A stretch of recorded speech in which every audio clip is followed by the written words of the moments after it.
Apologize, particularly to our island kids. I set a very bad example today by being so late. But there was a van that broke down on the Queensboro Bridge right in front of me, and I was stuck there pulling my hair out. But at any rate, I wanted to welcome you all here today. Behind me I have many of our island's great leaders, and we also are very fortunate today to have the head of the New York Public Library, Tony Marks, with us. And so I'm going to introduce people as we go, but really what we're announcing today is a new branch for Roosevelt Island. Yay! This is something that people in the community have been fighting for years. From before I even was elected to the city council, I remember Mary Camber-Titzing and others leading a walking tour of the island, trying to identify suitable locations, because the current branch, while we love it, there's some leaking, which is not particularly good for books. There have been some other problems with the space. So this year I made it my absolute #1 top priority to put funding into the city budget. We were able to put $2 million into the budget to build this new branch.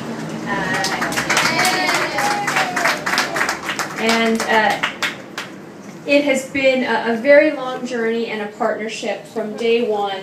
The New York Public Library has been supportive, and I should say it's really, for me, been such a pleasure, because to me, the library system is really the foundation of our democracy and our knowledge, not just as New Yorkers, but as humans. And something that we occasionally take for granted, but never can and never should. And it takes a lot of work from people at the library to keep the doors open each and every day. And we have a wonderful librarian here, Miranda Murray. Hello, Miranda, who has touched so many minds, young minds and old minds alike on the island. But I wanted to turn it over to the public library, to the president and CEO, Tony Marks, to say a few words. Well, first, thank you, council member. Your support has been amazing. The support of the city council as a whole, that, for instance, just recently restored, I think, almost everything that had been threatened from cuts from the library systems citywide, makes it possible for all of our branches to stay open and to meet the needs of the neighborhood. But then you went the extra distance because you understood the needs of this neighborhood. And as much as you said, we love this branch, it does have its drawbacks. It's a little tight. It's a little leaky. So working together with the mayor and the borough president, also supported, making it possible for us to make this announcement that Roosevelt Island will have a beautiful new branch. And we're really looking forward to working with you, with everyone in the neighborhood, all the various city officials, to make sure that that branch is everything that it can be, and provide the additional space and the additional services that our neighborhood need. We're also grateful for the help and ongoing work of the Roosevelt Island Operating Corporation, whose president, Leslie Torres, is here. Leslie, where are you? There you are. Leslie is a proud Amherst grad, so extra points for that. As well as the Hudson-related company for its partnership on this program. I also want to recognize amongst colleagues here, as the council members already pointed out, Miranda Murray, who is our fabulous manager of this branch, as well as Michael Alvarez, who is one of the system's 5 library network managers and is with us as well. And Stephanie and Angela, who joined me from the main building, government relations, and our communications office. Everything we do at the library is a group effort, so it's great to have amazing colleagues. As the council member said, New York is about neighborhoods. Roosevelt Island is one of the amazing neighborhoods of New York. It's intense, It has amazing views. It has amazing citizens. I remember when I grew up in New York, Roosevelt Island didn't really exist. And just watching in my lifetime that neighborhood, this neighborhood, really become so cohesive and such a beacon for New Yorkers and a place where everyone loves to live and loves to come and visit. The library is a crucial ingredient in all the neighborhoods of New York. It's certainly a crucial ingredient here. You've been patient with us as we have long aspired to provide even better library services. Now, thanks to the council members' support and the support of the city, we are so excited to be moving to the next stage of providing Roosevelt Island with the library that it deserves, to make it possible for you to continue to blossom as a great community in a great city. Thank you so much for your help. And we need to thank Speaker Christine Quinn, who really was behind this and helped secure the funding. Before I announce some of the other great grants, I wanted to ask the children who are here, how many of you are doing the summer reading challenge at the library? Awesome! My 5-year-old is doing it, and I told him he had to read about 15 minutes a night. And last night he came in right before bed, he said, "Mom, I read for more than 15 minutes.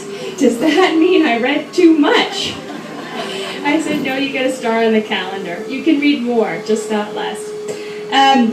So I was also very pleased this year to be able to secure money for the FDR Memorial in Four Freedoms Park, which we anticipate will open in October. I think everyone here knows about that project and what an important project it is for the city. We, in fact, were able to put $1.85 million into the budget for that, in partnership again with Mayor Bloomberg and Speaker Christine Quinn. So I wanted to invite Sally Menard and Gina Pilar up to say a few words. Thank you, Jess. Well, it's exciting to share today with the library and with all the rest of you. You know this as well as I do. Jessica was the catalyst for all the park development south of Kohler Goldwater. Basically, every step of the way, she has been with us with financial support, with personal advocacy, on behalf of you all, her constituents, to ensure that the Roosevelt Memorial does get built on the island as planned. And seriously, without her relentless advocacy, we would not be opening the park this fall, on schedule, on budget. So we modestly claim that the park is going to be to the East River what the Statue of Liberty is to New York Harbor. And we see it as a real economic engine, as well as an absolutely spectacular place for you all to spend time and just enjoy the fabulous surroundings of Roosevelt Island. So we've enjoyed working with you all. Our partnership has been going on for decades, but we'll all enjoy the park in the fall. We owe it to our councilwoman. Thank you, Jessica. There are many residents of the island who've been working to build the FDR Hope Memorial. And Jim Baylor, who's the head of the... I'm sorry. Jim Bates. Jim Baylor should be... Sorry, I was looking at Jim Baylor. Jim Bates has been spearheading the effort as president of the Roosevelt Island Disabled Association.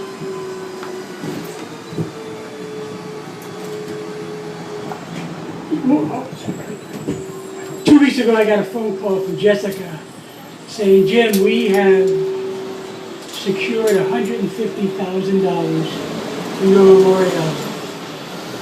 I almost fell out of my wheelchair because this is what we need. Just to give you a little background, Roosevelt Island history is disabilities for people who are enabled.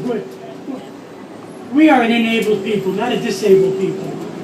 But the history of Roosevelt Island, starting with Goldwater and Kohler, will now be memorialized forever when our monument will have FDR, the only 4-term president living, who lived in New York State, came from New York State, but was also disabled during that whole time. You will visibly see him in a wheelchair, sitting at his desk, turning around, greeting a young, enabled, disabled person standing up. We look forward to this. Just a little background, Roosevelt Island is probably the most accessible place for a person to live in the United States. We have a long way to go, but we've come a long way too. And our monument will be able to encourage families with people who have children and other people with disabilities, and they can say, look what you can be. And FDR will be our model, and we thank Jessica and the City Council, because without her this could not be done. So we're hoping that spring of next year, the FDR Hope Memorial will become a reality. And again, we thank Jessica for all she has done for us. Thank you. Yay! Oh, there's one, Donna. So I'm going to run through a few of the other grants that are on the expense side.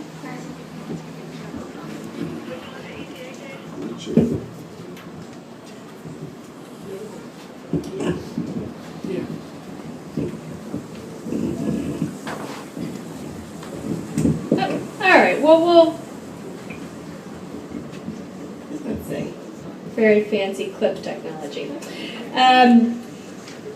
So as I have in the past, I always try to do what I can to support the school on the island. Perfect, thank you. PSIS 217, and this year the funding for the library was put into the budget to upgrade the library here. So it's sort of, you can sense a theme. And also some operating support for the PTA as well. And I know the principal, Donna Beckman's here.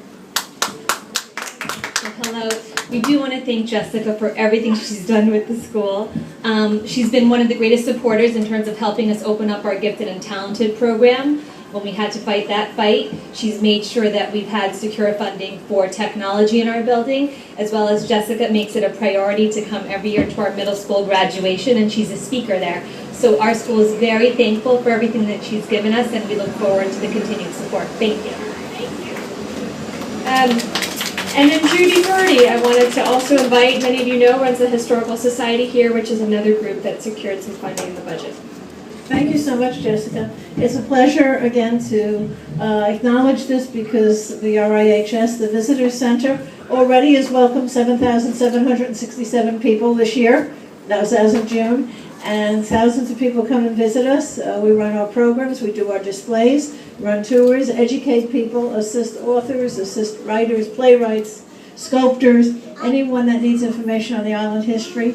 And your funding is very important for us to do all these programs. So we thank you very, very much. So I'm not gonna have anybody else come up and speak, but I did want to list for the press and for others, some of the other groups on the island that got funding. The Senior Association, the Youth Program. Where is Dolores here? Dolores, do you want to say something? You're hiding behind the sign. I love the sign. Thank you.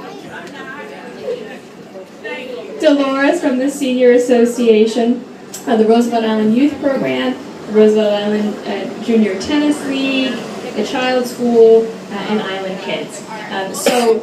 Look, it has been my absolute privilege to represent you in the City Council for 7 years.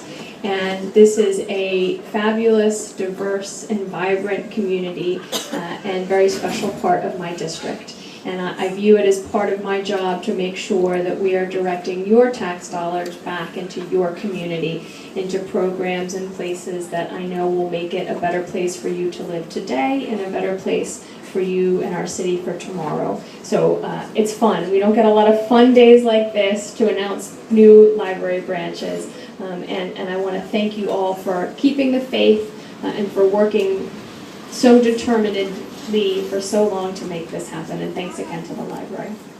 All right, that's it. Oh, and I would be very happy to take a question right. You've raised about $3 million for the library. Can you tell me how much money is necessary before the library can open? And when is the expected opening date for the library? Well, maybe I'll turn that over to the library to walk you through a little bit what their process will be. But there was $2 million in the budget this year.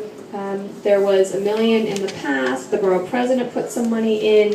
And we were working together throughout the budget process to make sure that we had enough. So I want to start by saying we definitely have enough to build a new branch. But if you wanted to answer sort of what the timeline and design process will be. So we, as we talked about earlier, we are in the process of engaging with architects to move to schematic design. Once the schematic design is done, then we move to the formal architectural design. I know we are talking with folks about the facility that we have been discussing could be ready within a matter of months. So we're working as expeditiously as we can. We're eager to get this done and open as fast as we can for the neighborhood. And again, the huge difference is having the kinds of resources that the City Council has now made available to us, together with the Borough President. And the mayor. And the mayor. I have to. The mayor put $500,000 in this year to get us to where we needed to be. One more. One more, sure. Do you have any announcement regarding your plans for the Manhattan Borough President's race? I'm here today to celebrate some of our great work in the city budget, and I will leave it at that. Thank you, everybody. Thank you.